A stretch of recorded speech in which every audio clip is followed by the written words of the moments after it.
If WNBA history is any guide, the Indiana Fever might be on track to win a championship by 2028.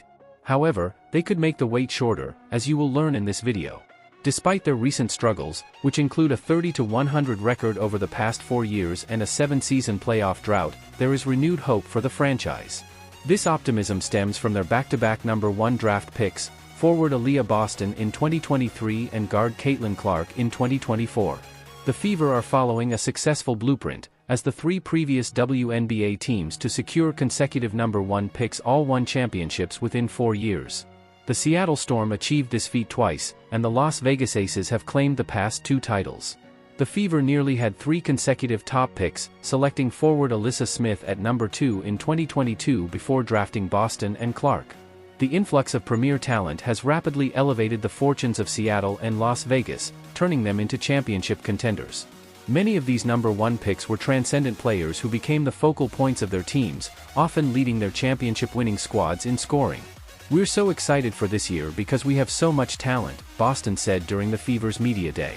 "The #1 goal is making the playoffs and not just as a lower seed. Hopefully, we'll be in the middle of the pack." The Fever aim even higher in the long run. Last season's 13-27 record marked significant improvement from their previous 3 seasons, where they won just 17 games combined. Head coach Christy Sides, now in her 2nd year, believes the team can build on this progress. "We have a plan in place and steps that we want to make sure we don't skip so we can have sustainable success," Sides said.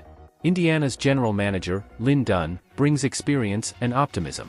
Dunn, who was instrumental in drafting center Lauren Jackson in 2001 and guard Sue Bird in 2002 for the Seattle Storm, predicted that those players would lead Seattle to success, and they did, winning their first WNBA title in 2004.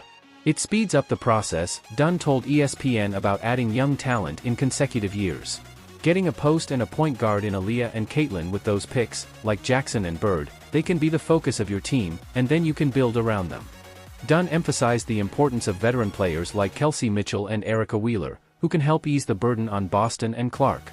"Boston and Clark are babies," Dunn said. "They have a lot of responsibilities, but they have help."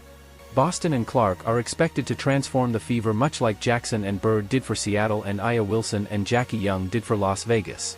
The Aces, for instance, went from struggling in San Antonio to winning back-to-back championships after moving to Las Vegas and drafting 3 consecutive #1 picks.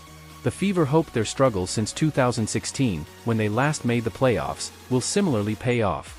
Franchise legend Tamika Catchings led Indiana to the 2012 championship and has since taken on various roles within the organization.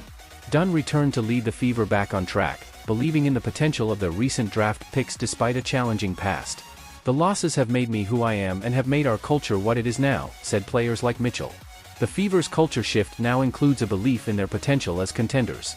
Clark, the NCAA Division I all-time leading scorer, and Boston, the 2023 WNBA Rookie of the Year, are central to this new chapter. Their chemistry and leadership are key to building a championship culture in Indiana.